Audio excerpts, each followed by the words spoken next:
오늘 다니엘서 8장 1절로 14절까지 말씀을 중심으로 말씀의 성취를 확신하라, 이런 제목으로 은혜를 나누겠습니다. 자, 태조 이성계가요 조선 왕조를 건국했어요. 그가 이제 전쟁을 하러 가다가 저 위화도에서 회군을 해가지고 돌아와서는 우리식으로 말하면 쿠데타지요. 이렇게 해가지고 조선 왕조를 성립할 때 그가 앞으로 500년간 한반도를 둘러싼 열강은 어느 나라고 또 어느 정책을 쓸 것인가, 후에 고종과 민비의 갈등 사건, 그리고 백성들이 악독한 군국주의 일본에 짓밟히며 어떤 고통을 겪을 것인가 라는 것을 알고 조선 왕조를 건립했습니까? 전혀 그렇지 않습니다. 혹여 알았다고 칩시다. 그 충격이 어떻겠습니까? 내가 이러려고, 내가 조선이 이런 어려움을 겪게 하려고 내가 이 조선을 이제 그 건국했던가? 그리고 통탄하고 땅을 칠 것이며, 또 아니면 시작도 하지 말 것을 그런 생각을 할지 모르겠어요. 자, 본문은요 바벨론의 국군이 기울어 가던 벨사살 왕이 다스리던 3년 때에 수산성과 또 여기 보면 을레 강변에서 다니엘이 앞으로 500년 동안 일어날 역사적 사건, 그리고 그 선민으로 구별된 이스라엘 백성과 그들에 대한 운명의 비전을 봅니다. 그리고 그 해석을 듣는 것이 이 말씀의 중심이에요. 자, 보세요. 이성계 얘기를 왜 했어요? 그가 그걸 알고 그렇게 하면서 조선 왕조를 건립할 마음이 있겠어요? 그런데 지금 다니엘은 앞으로 500년 동안 있어질 일에 대한 얘기의 환상을 보는 거예요. 그리고 거기에 대해 그 중심적인 내용의 해석의 말씀을 듣습니다. 자, 다니엘서 앞부분이요 8장 3절로 14절까지는 비전에 관한 내용이 쭉 기록되어 있고요. 그리고 이 14절 이후에 15절로 19절은 천사를 다니엘이 만납니다. 그 만난 장면이 기록되어 있어요. 그리고 나서 나머지 19절로 25절은 뒷부분으로 이 비전에 대한 해석을 달아 놓았어요. 그러니까는 사실은 이 8장 하나 전체를 다 우리가 공부해야 하는데 시간적으로 여유가 없어서 두 텀으로 나눠서 말씀을 나누겠습니다. 자, 오늘 다니엘서 7장의 꿈과 거의 같은 시대에 이루어지지만 그러나 마지막 시대를 더 자세하게 보여주고 있는 것이 8장의 말씀이에요. 이 묵시는 장래일에 대한 우리의 지적 호기심을 만족시켜 주려고 기록된 말씀이 아니에요. 그러니 이미 우리가 기본적인 신앙생활을 하면서 알아야 될 아주 중요하고 강력한 메시지는 이단들이 사용하는 것처럼 앞으로 어떤 일이 일어날 것인가 라는 이런 어떤 우리들의 호기심을 만족시켜 주려고 말씀이 기록되지 않았어요. 그러니까 이미 그것은 어떻게 시작이 잘못된 거예요. 이단의 탄생은 우리들이 갖는 호기심으로부터 시작됐는데 그것부터가 잘못됐어요. 믿음의 범위를 벗어난 것이라, 믿음의 상황과 달라진 것이라 이렇게 말씀을 드릴 수 있어요. 그러므로 먼 장래를 보면서 현재의 방향을 바로잡고 일상의 삶에 더 충실하라 라고 주신 말씀이라. 아멘. 계시록이나 여기 이제 다니엘서 같은 이 묵시의 말씀은 호기심 만족시켜 주려고 그런 주신 것이 아니에요. 네가 묻고 싶은 질문에 대한 답변이 아니라 이 말이에요. 먼 장래를 보면서 현재 지금 내가 살아가고 있는데 어떤 방향으로 길을 잡고 어떤 방향의 일상으로 우리의 삶을 틀어가면서 그러면서 더 지금 삶에 하나님 마음에 합하도록 충실하게 살아갈 것인가 라고 결정하고 살아라. 그래서 이 말씀을 주셨다 이 말이에요. 그러니까 이 말씀이 주신 의미와 의도와 목적과 뜻도 모르고 다른 거를 헛다리 짚어가면서 살아서는 안 돼요. 그러므로 묵시가 역사적으로 어떻게 성취되는가? 이걸 자꾸 초점을 맞추고 보기보다는 묵시의 역사적 신학적인 교훈에 더 무게를 가지고 그 깊이에 관심을 가져야 하는 겁니다. 하나님이 왜 이 말씀을 지금 주셨는가?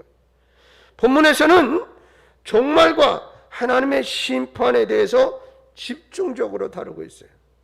마지막 때 하나님이 어떻게 어떤 모양으로 무엇을 심판할 것인가? 첫째로 숫양과 순염소에 대해서 얘기하고 있어요. 그런데 이미 밝혀놨어요. 이 순양과 순염소는 뭐냐? 메데 바사와 헬라라. 그러니까 이미 이건 뭐예요? 그때 당시는 이루어지지 않은 것이지만 그 이후에 다 이루어졌던 일들 중에 하나예요. 그러니까 그때 예언이 이루어졌구나라는 것을 알면서 그 다음 세대의 예언도 그대로 이루어질 것이다 믿는 겁니다.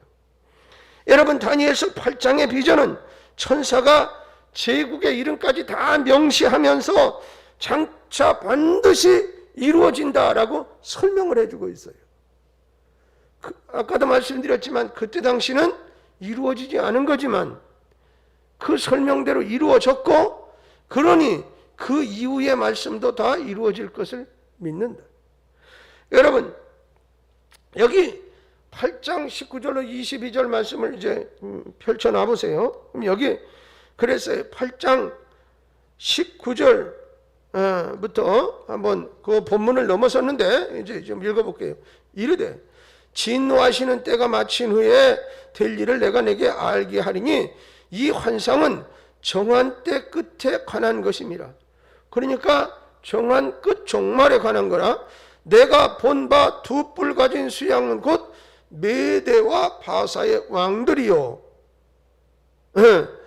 또 털이 많은 순염소는 곧 헬라 왕이요, 그의 두 눈 사이에 있는 큰 뿔은 곧 그 첫째 왕이요, 이 뿔이 꺾이고 그 대신에 네 뿔이 났은즉 그 나라 가운데서 내 나라가 일어나되 그의 권세만 못하리라 그랬어요.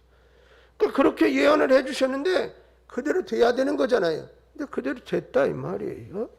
여러분 보세요. 여기 두 뿔 가진 수양은 곧 메대와 바사 왕을 가르치고 바벨론 정복 후 서북남으로 영토를 넓히면서 다니엘서 8장 4절에서 지적하는 대로 임의로 행하고 스스로 강대해져서 대제국을 건설했습니다.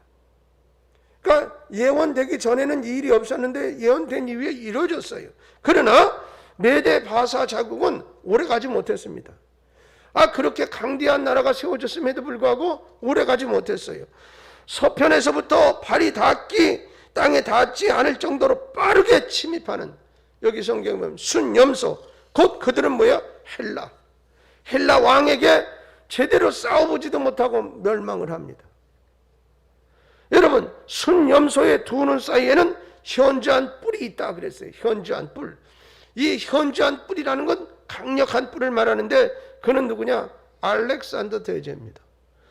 여러분, 역사를 공부하면서 알렉산더 대제를 모르면 죄송하지만 역사에 대해서 무례한이지요.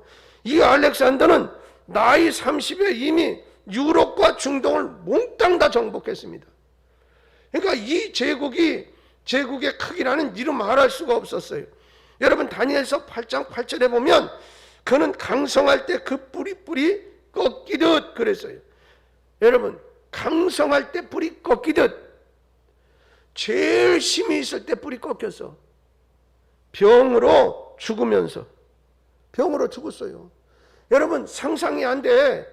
그렇게 강한 나라의 왕, 그리고 그냥 막 힘있게 이렇게 전쟁터에 나가서 싸우던 왕이 하루아침에 그냥 병들어서 죽었다니까요. 죽으면서 뭐라고 그랬는 줄 아세요? 더 이상 정복할 땅이 없음이 안타깝다. 그러고 죽었다고. 그러니까 이 사람들의 욕심, 야욕, 이 정복력이 얼마나 대단한 기계였던가를 알 수가 있어요. 그러니까는 죽으면서 아이고 죽는구나 내 인생 이렇게, 이게 후회가 아니라 정복할 땅이 없어서 그걸 걱정하면서 죽었다니까. 죽으면서도 여러분, 그거 죽은 후에 헬라 제국은 어떻게 됩니까? 4개로 나눠집니다. 그 권세는 알렉산더 산더 그 대제만 못할 수밖에 없지요. 나라가 하나로 뭉쳐서 이렇게 힘있게 통합될 때보다 4구덩이로 나눠져서 각각 왕이 다스리니까 아무래도 힘은 그때만 못했어요. 그 말씀이 22절에 있는 거예요. 4뿔이 꺾이고 그 대신에 2뿔이 꺾이고 그 대신에 4뿔이 났은즉 나라가 4조각이가 났어요. 여러분, 근데 이것은 역사적으로 증명된 사실이에요. 자, 그 다음에 두 번째로 작은 뿔이에요. 작은 뿔. 이 작은 뿔에 대한 얘기가 나오는데, 이 작은 뿔은 누구냐? 안티오코스 에피파네스 4세예요. 이 사람도 역사를 공부하면서 이름을 모르고 아이 전혀 못 들어본 사람, 그러면 죄송하지만 여러분은 역사 공부를 안 한 거예요. 자, 다니엘서 8장의 비전은 작은 뿔 하나에 집중하고 있어요. 이 작은 뿔이 점점 강성해져서 보니까는 영화로운 땅, 즉 영화로운 땅은 어디요? 예루살렘 말이에요. 예루살렘을 점령해서 하나님을 대적하고 하나님의 백성을 핍박하는 일이 극심해집니다. 자, 이스라엘 백성은 정치적으로 주권을 빼앗기는 정도에서 그치지 않고 다니엘서 8장 13절에 보면은 일찍이 경험하지 못한 아주 처절한 짓밟힘을 당해야 했어요. 여러분 생각을 해봐요.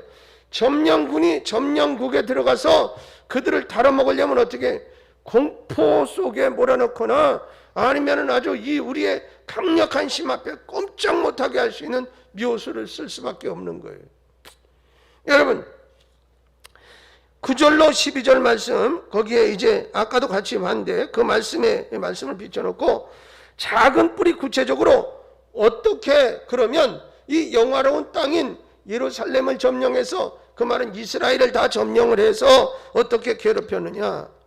여러분 천사 가브리엘이 다니엘에게 설명을 해요. 어떻게 괴롭힐 건지. 그때는 어떻게 괴롭힐 건지잖아요. 미래의 일이니까 그걸 다 설명해 주는데, 이제 23절로 25절 말씀이 그거예요. 23절로 25절, 이 네 나라가 마지막 때에 반역하는 자들이 가득할 즈음에 한왕이 일어나리니 그 얼굴은 뻔뻔하여 속임수에 능하며, 얼굴이 뻔뻔하대요. 그리고 그 권세가 강할 것이나 자기의 힘으로 말미암은 것이 아니며 그가 장차 놀랍게 파괴 행위를 하고자 자의로 행하여 형통하며 강한 자들과 거룩한 백성을 멸하리라. 이렇게 말씀했어요. 그리고 25절에 뭐예요? 그가 꾀를 베풀어 죄손으로 속임수를 행하고 마음의 스스로 큰 체하며 또 평화로운 때에 많은 무리를 멸하며 또 스스로 서서 만왕의 완왕을 대적할 것이나 그가 사람의 손으로 말미암지 아니하고 깨지리라. 이렇게 얘기하고 있어요. 자, 이런 끔찍한 일이 언제 일어난다 했느냐? 이 비전은 정한 때라고 말했어요. 정한 때 끝에, 다니엘서 8장 17절과 19절에 관한 얘기예요. 즉 세상 마지막 종말이 일어날 현상이 이런 모습으로 드러날 것이라는 것이. 자, 역사적으로는 어떤 것을 말하느냐? 수리아의 안티오코스 에피파네스 4세, 지금 작은 뿔이 그라고 얘기했어요. 그가, 이는 이제 BC 175년에서 163년 이 사이에 다스리고 이제 내었던 그런 사람인데, 이때 있을 일을 예언하는 거예요.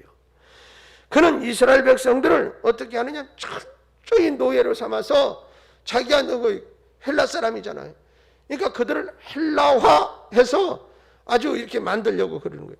지금은 이제 보면 많은 나라들마다 뭐 이제 조금 더디고 늦고 빠르고 그 차이가 있겠지만은 쉽게 얘기하면 지구 전체가 순수한 혈통이 이제 없어져요. 자꾸 그럴 수밖에 없잖아요. 우리 대한민국도 다문화 가정들이 얼마나 많습니까? 옛날 뭐 한 30년 전만 해도 외국 사람하고 결혼하는 것을 굉장히 어렵게 생각을 하지 않았어요? 근데 지금은 뭐 별거 그거 어렵지도 않고 또 그것을 뭐 나쁜 쪽으로 보는 그런 어떤 사회적인 시각도 많이 사라져서 뭐 그렇지 않잖아요. 그래서 뭐 사실은 저희 자녀들이 있지만 자녀들이 외국 사람하고 결혼한다고 그래도 저는 뭐 그렇게 반대하고 싶은 생각이 없어요. 그러니까는 뭐 그런 것 가지고는 문제가 되지 않잖아요. 그러다 보면 모든 민족이 다 뭐예요? 혈연적으로도 막 다 섞이는 거예요. 예? 근데 이미 그렇게 돼서 아주 다문화로 만들어진 세계의 수많은 나라들이 많다고요. 그 중에 가장 대표적인 나라가 미국 아닙니까? 미국 같은 나라는 뭐 다 세계 여기저기서 이민 온 사람들에 의해서 만들어진 나라니까 얼마나 그 종족들이 이렇게 됐겠어요. 그런데 가장 중요한 것은 그 나라의 민족의 정통성을 무너뜨려야만, 그래야 그 나라가 이제 힘이 없어지는 거예요. 그러다 보니까는 헬라 사람들이 그들을 점령해서는 헬라화 시키려는 정책들을 여러 가지로 펼치게 되지요.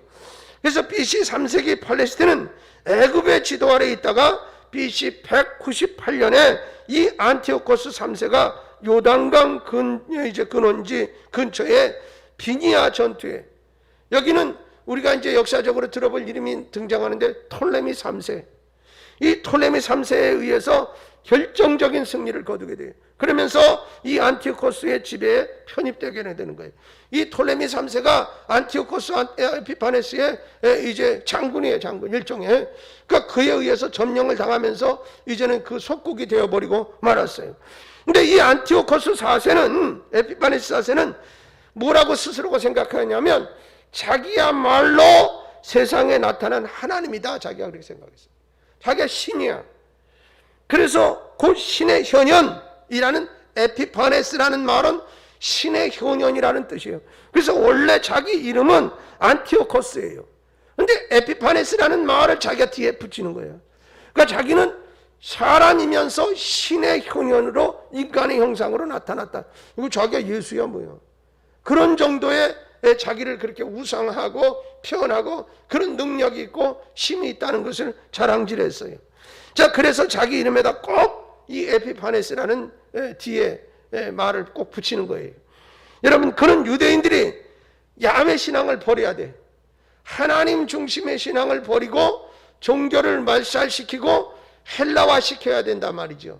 근데 이 유대인들이 보통 사람들이 아니에요.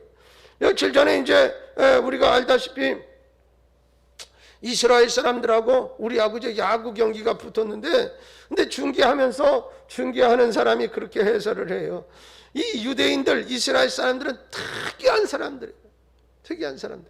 조국애가 얼마나 대단한지, 우리는 지금 이제 그 미국 같은데 시즌이 계속되고 있어요. 그래서 뭐 축구 선수 손흥민이도 못 오잖아요. 그 다음에 뭐 유현진이 이런 사람들, 뭐 김광현 이런 사람들이 투수는 그 메이저리그에서 뛰니까 더 잘하잖아요. 근데 거기 시즌이 안 끝나고 그냥 하니까 못 오는 거예요. 근데 유태인들은 그 나라의 계약을 파기하고라도 국가의 자국의 이익을 위해서 어떻게 국가대표가 돼서 왔다는 거예요. 심지어는 어떤 사람은 외국에서 다 뛰다가 지금은 이제 나이가 먹어가지고 그래서 그 코치나 이런 거를 하다가, 그런데 이 자기의 국가를 위해서 자기 해다가 또 현역으로 복귀해가지고 국가대표가 돼서 왔다는 거예요. 그러니까 유대인들의 의식은 지금도 그 의식이 살아있단 말이죠. 그런데 그때 당시에 야훼 신앙, 즉 유대적인 그런 사고 속에서 하나님에 대한 생각은 아주 이건 그냥 그 사람들은 보통이 아니잖아요. 이런 그런 상황이 됐어요. 그러니 그걸 무너뜨리지 않으면 이들을 해치할 그 방법이 없다라고 에피파네스도 생각을 한 거예요. 그래가지고서는 이들을 어떻게 해야 되겠는가라는 거예요. 그래서 어떻게 했냐, 제일 먼저 제사장을 건드렸어요. 제사장은 어떻게 되는 거예요? 대물림하는 거예요. 아무나 할 수 있는 게 아니라 어느 지파에서만 나야 되고, 유대식이야 그게. 그래서 거기서 이제 아버지가 제사장이면 자녀가 제사장이고, 제사장직은 영구적으로 이렇게 이어져 갔어요. 근데 제사장을 어떻게 뽑았느냐? 경매로 뽑아서 경매 가지고 어느 성전에 제사장이 비었어. 그러니까 여기 출마해라. 그래가지고 돈 많이 내는 놈한테 너 제사장, 그리고 입찰 경매시켜서 제사장 자리를 줬다니까. 여러분, 그러니 그 제사장의 자격이 없는 사람이잖아요. 돈 내고 제사장을 샀어요. 그러면 그놈이 어떡하겠어? 예? 헬라의 빌부터 가지고 그 말을 들어가면서 하나님은 의식하지 않고 돈을 착복하고 종교적인 이유를 가지고 그들을 컨트롤하게 할 거 아니에요. 이런 못된 짓을 했어요. 그러니까 이건 신앙적인 관점에서 보거나 하나님의 관점에서 볼 때 이런 못된 원수 같은 녀석이 어디 있어요. 예, 그런데 두 번째는 유대인들은 부정한 짐승 이런 건 음식을 안 먹어요. 그 중에 대표적인 게 돼지고기라. 돼지고기는 아주 부정한 것 중에 또 심한 것이라 이걸 먹지 않아요. 그런데 이 에피파네스가 어떻게 했느냐? 돼지를 성전 뜰에서 잡았어요. 강제로 잡는 거예요. 돼지를 성전 뜰에서 잡아가지고 어떻게 제물로 갖다 바쳤어. 야훼 성전에다가. 그리고 군인들을 동원해가지고 성도들을 강제로 주둥이 벌려가지고 돼지고기를 막 먹이는 거예요. 어? 대제사장도 제사장도 무조건 막 먹이고, 입을 벌리게 해서 억지로 돼지고기를 먹였어. 그러니 여러분, 얼마나 혐오스럽겠어요. 이거는 혐오 정도가 아니라 말이죠. 자기의 신을 능멸하는 일이야. 그리고 그 능멸함에 자기가 도구로 쓰임받았어. 우리식으로 말하면 자결해서 다 죽을 만큼 보통 고통스럽지 않은 일들을 스스럼없이 자행을 했어요. 그리고 BC 167년 12월 25일 성전의 지성소에 제우스 신에게 제사 드리는 제단을 세우게 했어요. 자, 이 말이야. 이 강단을 다 두드려 부시고 여기다가 제우스 신에게 제사 지내는 제단을 여기다 다시 꾸몄다니까요. 그러니까 이게 얼마나 능멸하는 일이냐 이 말이에요. 이것이 그가 마지막으로 행한 마가복음 13장 14절에 있는 멸망에 가증한 것이라. 저기 보면 멸망에 가증한 것이 서지 못할 곳에 선 것을 보거든. 그걸 얘기하는 거예요 지금. 네? 이 안티오코스 에피파네스가 그 성전에다가 성전에 예배 제단을 다 헐어버리고 제사 지내는 단을 헐어버리고 제우스 신전을 거기다가 꾸며가지고 세운 그 얘기를 지금 하고 있는 거예요. 자, 여러분, 그 사건은 결국 어떻게 됩니까? 유대인들이 너무 심하게 그렇게 다루다 보니까 이제는 이 마음속에 숨겨졌던 불이 자꾸 타오르기 시작을 해서 그것이 어떻게 그냥 폭발하게 되는데 그것이 바로 마카비 혁명이라고 하는 거예요. 마카비 혁명. 이제 그래서 이 마카비 혁명은 종교의 자유를 위해서, 민족의 자존을 위해서 일어난 젊은 세력들의 독립운동과 같은 그런 세력적인 운동이었어요. 이 마카비 혁명을 유발하게 됩니다. 그러니까 어느 정도 탄압을 해야 되는데 너무 강력하다 보니까 이 스프링이 누르고다가 튀어 오르게 된 결과를 나타내게 됐어요. 이 안티오코스는 이름 모를 병으로 죽고 맙니다. 그렇게 되니까 어떻게? 이 혁명의 기세는 막 솟아오르지. 안티오코스가 강력하게 될 때 그게 죽었어. 그러면 거꾸로 어떤 일이 일어나겠어요? 이 세력이 약화되면서 혁명군의 세력이 강력해지겠지요. 그러다 보니까 유대인들에게는 민족혼이 더욱 불붙듯이 타오르는 불을 확 질러버리는 결과를 낳게 됐어요. 여러분, 그러니까 인간이 임의로 하려고 해서 되는 일이 아니에요. 이 모든 일은 BC 171년과 164년 사이에 일어나서 여기 오늘 본문에 있는 것처럼 2300주야라 라고 다니엘서 4장 8장 14절에 있는 것처럼 그 기간 동안에 일어난 사건이 됐어요. 여러분, 그 후에 예언대로 7년이 지난 다음에 이제는 성전 제사가 회복이 되어집니다. 이 말씀도 지금 이 8장에 다 예언되어진 말씀대로 그대로 마저 떨어지고 있어요. 그는 철저하게 여호와 하나님 신앙을 근절하려고 하나님을 대적한 자 중에 한 사람, 안티오코스 에피파네스 4세. 여러분, 성경을 공부하면서 역사적인 사건 속에 그의 인물의 이름은 잃어버리지 말아야 할 것이고, 그 탄압으로 인해서 마카비 혁명이 촉발되어졌다라는 사실 또한 여러분이 기억했으면 좋겠어요. 세 번째로, 그러면 종말과 종말에 나타나는 적 그리스도를 어떻게 볼 것인가? 일반적으로 성경학자들은 또 다른 뿔, 즉 안티오코스 에피파네스 4세가 신약의 적 그리스도를 예시하고 있다라고 해석을 해요. 그런 강력한 기독교를 탄압하는 적 그리스도가 또 나타날 것인데, 그 안티오코스 에피파네스 4세는 예시된 하나의 시작된 인물에 불과하다라는 해석인 겁니다. 사도 바울이 데살로니가 교인들에게 말세에 미혹당하지 말아야 할 것을 경고하면서 데살로니가 후서 2장 3절에 보면 뭐를 경고합니까? 적 그리스도를 가르쳐 불법의 사람이라 이렇게 경고하고 있습니다. 여러분, 누가 어떻게 하여도 너희가 미혹되지 말라. 먼저 배회하는 일이 있고 저 불법의 사람, 이 불법의 사람이 적 그리스도를 지칭하는 것이라. 자, 안티오코스는 적 그리스도의 모습 그대로를 우리에게 보여주는 하나의 예시라. 그러니 기독교를 탄압하는 어떤 세력도 우리는 그가 종교 지도자가 됐든 정치 지도자가 됐든 무엇이 됐든 적 그리스도라고 볼 수밖에 없습니다. 그렇다고 해서 지금은 적 그리스도를 누구다라고 지칭하여 이야기하기는 어렵습니다. 그러나 여러 가지 정황의 상황으로 볼 때 정치 지도자가 됐든 어떤 사상이 됐든 뭐가 됐든 기독교를 반하는 어떤 행위들은 적 그리스도일 수 있습니다. 자, 여기 보면 데살로니가 후서 2장 3절 4절 말씀을 같이 한번 읽어봅니다.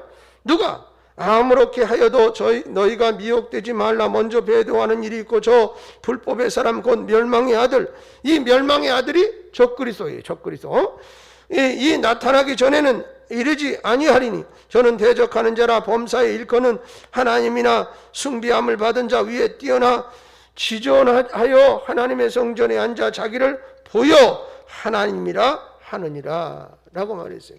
제 스스로가 하나님이 되는 거예요. 자, 그리스도의 재림과 함께 역사의 종말이 옵니다. 이건 성경이 말하는 진리입니다. 마지막 시대에 가장 두드러진 현상이 뭐냐? 바로 이 적 그리스도의 등장, 또한 거짓 그리스도의 출현이라 할 수 있겠습니다. 그러니 마지막 때가 가까워졌다라고 생각할 수 있는 것을 가늠하는 방법 중에 하나는 적 그리스도의 출현, 즉 내가 그리스도라라고 말하는 이들이 많아지면 아, 종말의 때가 가까이 왔구나라고 우리가 생각하면 되겠습니다.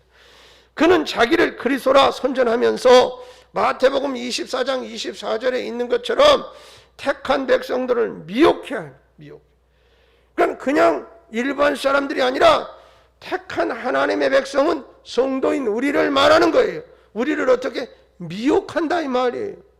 그냥 얘기하는 게 아니라 정상적인 것으로 아니라 사기치는 거예요. 사기치는 거. 예? 속이는 거라 이 말이에요. 그래서 마태복음 24장 15절에도 이런 말씀이 있어요. 그러므로 너희가 선지자 다니엘의 말한 바 멸망에 가증한 것이 거룩한 곳에 선 것을 보거든. 그리고 가로치고 뭐에 읽는 자는 깨달을진저 그랬어요. 저건 원문에 있는 내용이 아니라 저것을 이제 주석하고 쓰는 그런 후대에 집어넣은 글이에요. 가로대에 들어있는 건. 그래서 여러분, 이것을 깨달을 줄. 이 말씀은 1차적으로 AD 68년 로마 군대가 예루살렘을 포위했을 때 실현이 됐어요. 유대인들이 항복하지 않자 AD 70년 로마군은 예루살렘 성을 돌 위에 돌 하나도 남겨두지 않고 철저하게 다 파괴해 버렸습니다.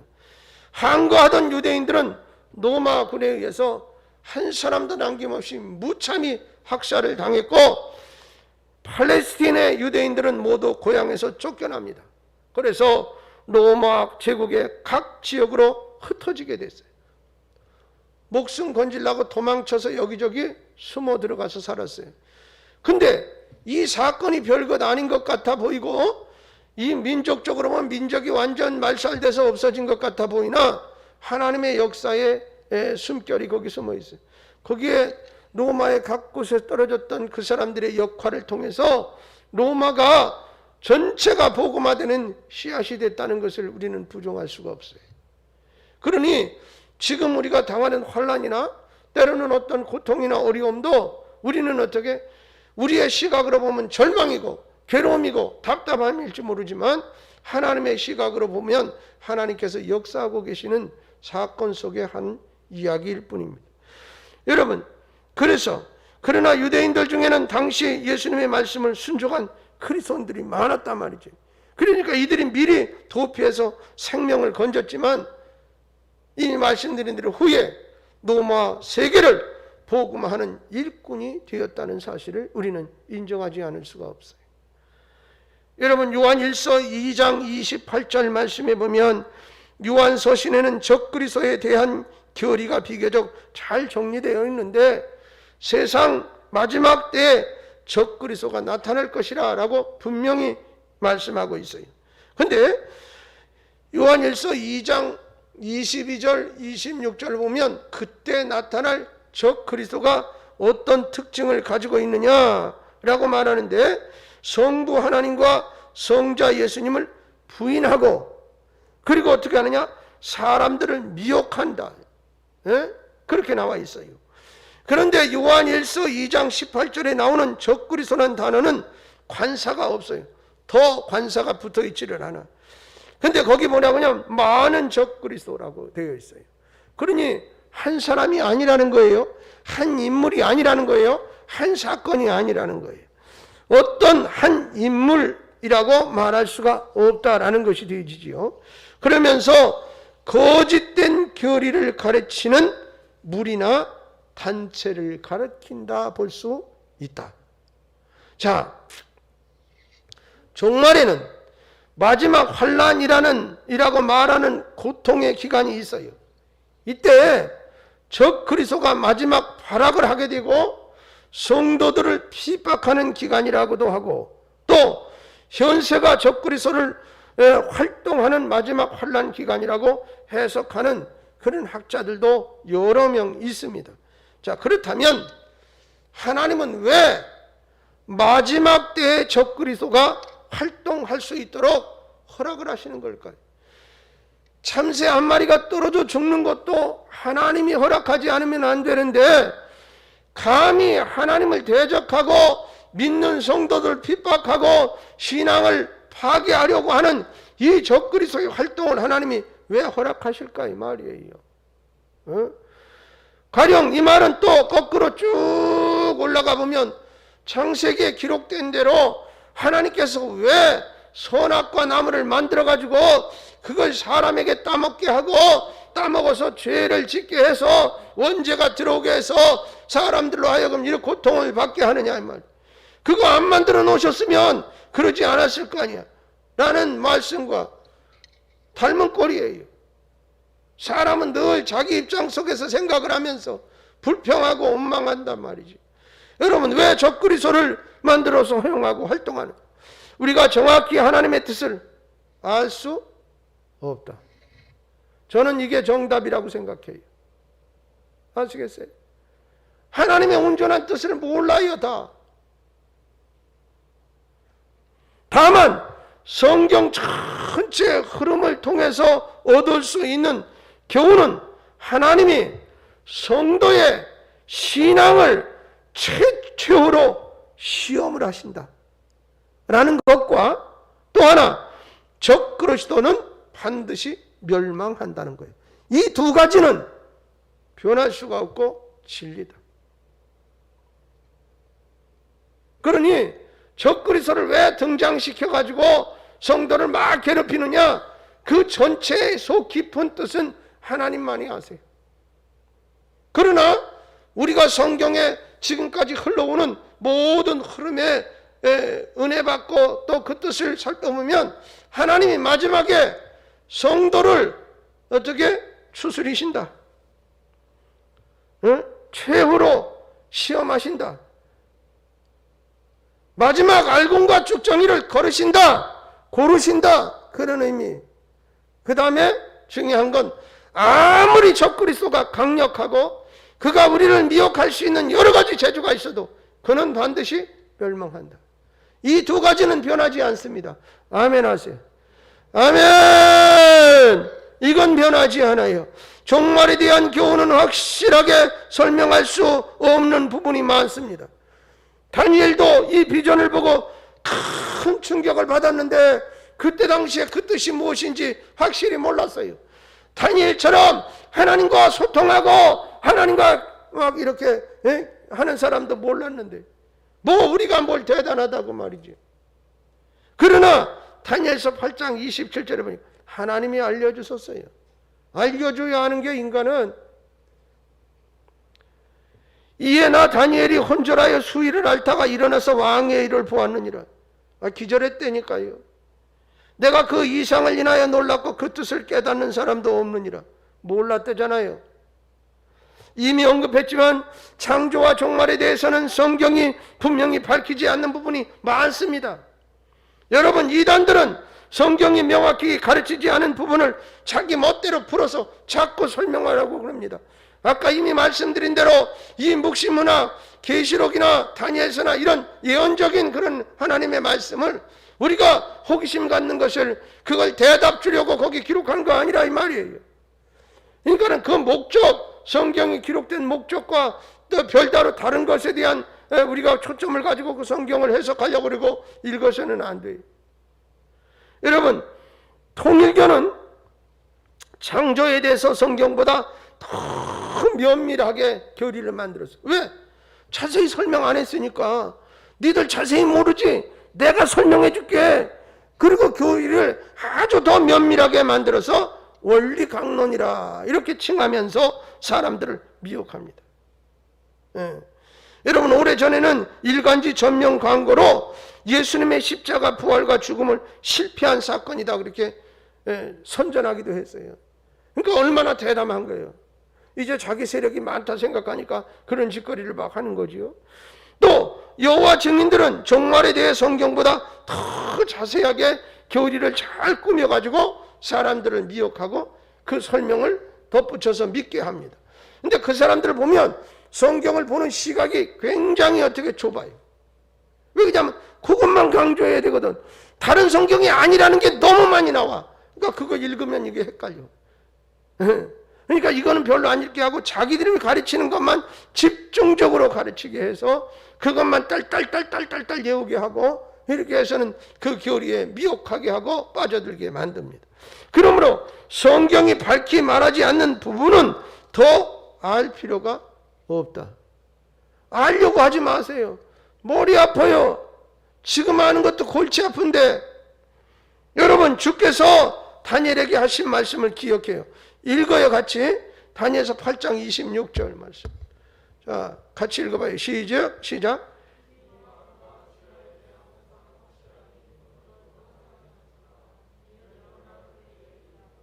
관심 갖지 말래잖아.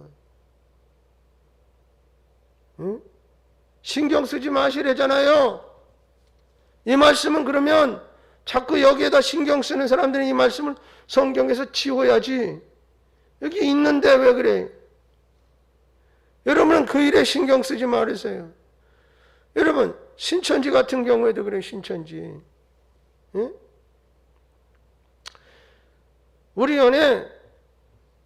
경기연회 안에 감리교회에 어느 장로님이 신천지라는 사실이 밝혀졌어요. 그런데 그 교회에 출석한 지 18년이 되셨어요. 그래서 정상적인 절차를 밟아서 장로가 되고 지금 장로 돼서 거의 10년 가까이를 그 교회에서 봉사하고 있는 거예요. 근데 이렇게 연결해 보니까 이 사람이 신천지야. 그래서 그를 건드리니까 그가 뭐라냐면 자기 옛날에 신천지 몰라서 안 다녔다고 말 안 하고 몰라서 한 5개월 6개월 다니다가 그냥 말았다고. 자기는 거기 나온 지가 얼마나 오래됐는데 그러냐고 그렇게 얘기를 해. 근데 그때 당시에 굉장히 높은 직책에 있었던 신천지 성도가, 이 사람은 어떻게 이제는 그걸 다 털어버리고 잘못됐다는 걸 알고, 그렇지 않으면 그들 말로는 배교죠. 배심에 배신했어요. 그래서 기독교계로 와서 지금 신앙생활 잘하고 오히려 간증을 다니는 사람의 말에 의하면 핵심 멤버였다는 거예요. 근데 얼마나 신천지가 무서우냐면 그 교회에 들어가서 착실하게 신앙생활하는 것처럼 하고 장로가 돼가지고 10년 이상을 헌신했어요. 그러면서 지금은 뭐라 그러냐면, 내가 이렇게 나를 가지고 그러면 난 다른 교회로 옮겨가겠다. 그러니까 그냥 여기 상관 말아라. 나 가면 될 거 아니냐. 근데 이미 간다는 말은 그 교회는 3분의 1 이상이 신천지에 점령됐다고 보시면 되는 거예요. 그러니까 내가 빠져나가도 그 교회는 산옮기기 아무 이상 없다. 그러니까 그냥 난 가서 다른 데 가서 또 착실하게 하는 거 모양 하면서 또 살금살금 이 사람 저 사람 끌어들여서 그 교회 점령하겠다는 뜻이에요. 절대로 빠져나가지 않습니다. 근데 이게 현실 교회에서 나타나고 있는 하나의 일이에요. 그런데 더 중요한 것은 그의 아들이 감리교에서 신학을 공부하고 현재 이 과정을 밟고 있는 전도사예요. 내년 정도 되면 목사 안수를 받을 거예요.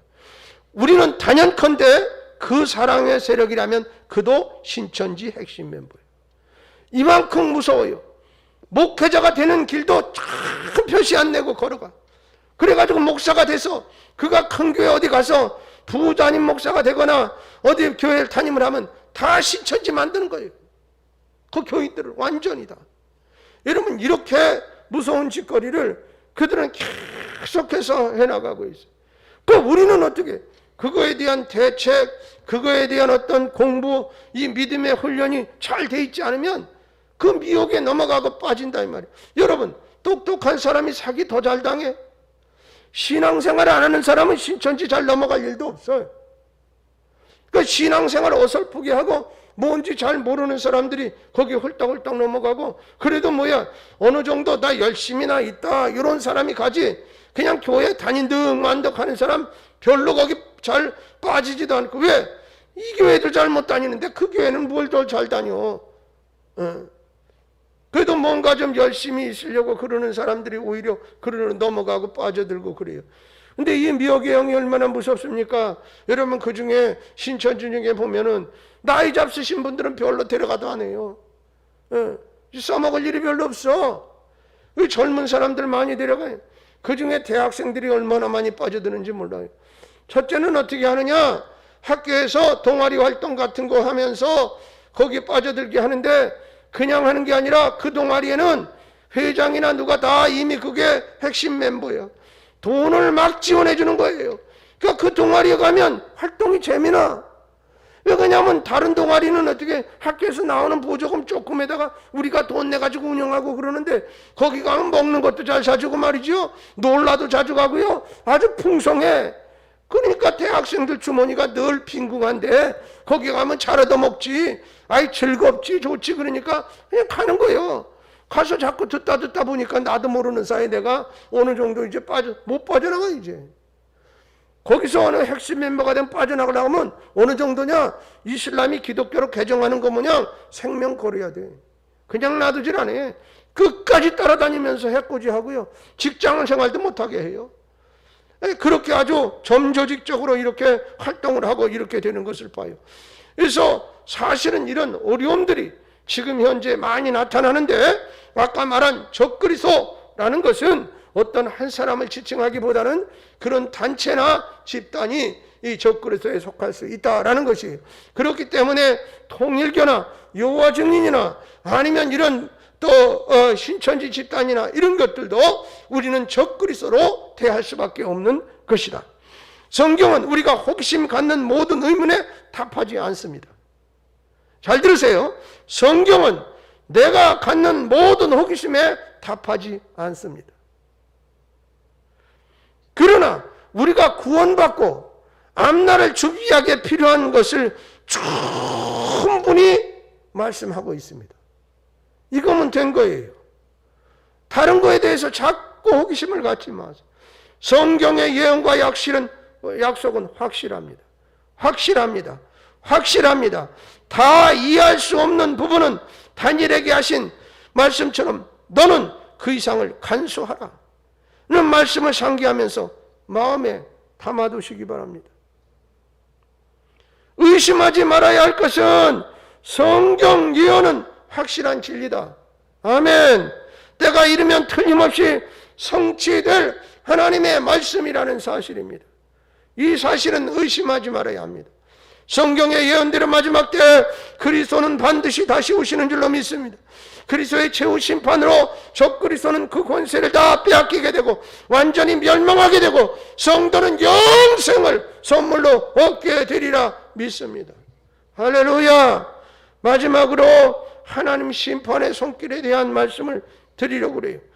다니엘서 8장 25절 말씀해 보니까 그가 꾀를 베풀어 최선으로 계호를 이루고 마음에 스스로 큰치하며 또 평화로운 때에 많은 무리를 멸하며 그랬어요. 또 스스로 서서 만왕의 왕을 대적할 것이나 그가 사람의 손으로 말미암지 아니하고 깨지리라. 만왕의 왕을 대적하는 자가 여기 사람의 손을 말미암지 않고 깨진다는 말은 하나님의 심판하시는 손길을 표현하는 거예요. 그러니까 스스로 강대해 보였던 메대 바사 제국, 헬라 제국도 모두 망했습니다. 여호와 하나님 신앙을 뿌리를 뽑으려 했던 수리아의 안티오코스도 하나님의 심판을 받아 깨지리라는 예언이에요. 여기 다니엘서 7장에서도 다니엘이 본 심판 장면은 국가적 차원이었던 것이지요. 다니엘서 7장 11절 12절 말씀에 있는 것처럼 심판이 시작되면서 무섭고 놀라운 넷째 짐승이 죽임을 당하고 그 시체는 절단되어 불 속에 던져졌습니다. 다니엘서 7장 14절 또 27절 말씀에도 보면 그 남은 짐승들이 무엇을 가리킬까요? 학자들의 해석에 차이가 조금은 있지만 다만 중요한 것은 신학적 의미다. 여기에 보러 뭐냐면 메시아 왕국의 도래와 함께 세상 제국은 모두 하나님의 심판으로 멸망당한다는 사실을 증명해주고 있는 거예요. 아무리 세상이 강대하고 힘이 있고 대단해 보여도 주님이 오셔서 그를 방해하는, 다시 말하면 적그리스도적인 생각과 사상을 가진 이들은 멸망당한다는 거예요. 캠브리지 대학의 현대사 교수였던 저명한 역사가 이제 포터 필터 박사는 1949년 2차 세계대전 중에 역사의 심판이라는 유명한 논문을 발표한 적이 있습니다. 그는 역사에서 한 가지 공식적인 것을 어디서든지 발견할 수 있다라고 주장을 했어요. 그 말의 핵심이 뭐냐? 역사의 심판은 자신을 신으로 여기며 인간이 만든 제도를 신뢰하고 자기 업적을 경배하고 섭리와 역사를 정면으로 도전하며 자기 오른팔의 힘으로 승리할 수 있다고 말하는 자들에게 가장 무섭게 임했다라고 말했어요. 그가 연구한 전체적인 공통점이 그래요. 히틀러가 성공해야 맞잖아요. 일본 군국주의가 성공해야 맞잖아요. 근데 하나님은 그들에게 철퇴를 가하셨는데 가장 무섭게 임했다라는 거예요. 국제 정치 현실은 항상 악이 지배하는 혼돈의 세계처럼 보여요. 악한 것들이 지배. 강대국의 지도자들이 자기 마음대로 세계를 주물럭거리기도 하고 약소 국가들을 등치기만 하는 것처럼 보일 때가 얼마나 많습니까? 그래서 마치 동물의 왕국을 보듯이 약육강식의 그런 질서가 국제사회에 있는 것 같이 그렇게 보여요. 나라와 나라끼리. 만약 악을 행하고 악행을 버리고 선행을 보상받는 하나님의 심판이 없다 그런다면 여러분, 하나님의 백성은 현실의 고통 속에서 절망할 수밖에 없습니다. 안티오코스의 핍박으로 하나님께 드리는 제사까지 더럽힘을 받게 되고 또 하나님의 이름이 모독을 당해도 하나님이 마냥 아무 일 하지 않고 침묵만 하신다면 어느 누가 신앙을 지키며 끝까지 살아가려고 하겠습니까? 하나님을 거역하는 자가 다니엘서 8장 12절에 있는 것처럼 진리를 땅에 던지며 차이로 행하는 자는 형통하고 진리를 사랑하며 믿음을 위해 고난을 무릅쓰는 크리스찬이 패배만을 날마다 맛본다면 누가 하나님을 신뢰할 수 있겠습니까? 이것은 이방 사회 속에서 고난당한 다니엘, 안티오코스 시대의 신앙을 지키려다가 박해받는 이스라엘 사람들에게는 억울하게 이를 데 없는 일 중에 하나일 것입니다. 그러나 하나님은 분명히 말씀하시고 그 말씀대로 이루어 주셨고 앞으로도 그 일, 그 공식이 그대로 적용되리라 믿습니다. 이들의 강력한 세력이 심지어는 성전을 더럽히려고 거기다 제우스 신당을 꾸미고 그들의 어떻게 합니까? 그들에게 먹지 않는 율법에 금한 음식을 가지고선 제사를 지내고 심지어는 강제로 돼지고기를 삶아서 군인들을 시켜서 입을 벌리고 성도들에게 막 갖다 입에다 집어넣어서 먹이게 하는 이런 고역, 이것보다 더 비참하게 한 일이 어디 있어요? 하나님이 땅에 밟히는 거예요. 이렇게 모욕을 당할 일이 없어요. 그런데 어느 날 갑자기 그는 병들어서 죽고 말았어요. 그리고 그 세력이 내 나라로 쪼개지더니 힘이 없어지고 지금은 그 세력만 미미할 뿐 하나도 없잖아요. 여러분, 이 사실을 볼 때 신앙의 절개를 지키는 자는 반드시 승리한다는 것과 악의 세력은 하나님께서 그냥 놔두지 않으신다는 진리를 우리에게 가르쳐주고 있고 이미 그 예언되어진 역사대로 지금까지 이루어졌고 앞으로 이루어질 역사도 예언되어져 있는데 그대로 우리는 이루어질 줄로 믿습니다. 할렐루야. 그러니 고난의 때나 어려움의 때 더욱더 신앙의 정절을 지키며 온전히 신앙생활을 하려고 애쓰는 여러분에게 하나님께서는 더 큰 위로와 그리고 나중에 주실 큰 상급이 기다리고 있음을 믿으시기 바랍니다. 할렐루야. 믿음 안에 넉넉히 승리하시는 여러분 되시기를 주님의 복된 이름으로 축원합니다.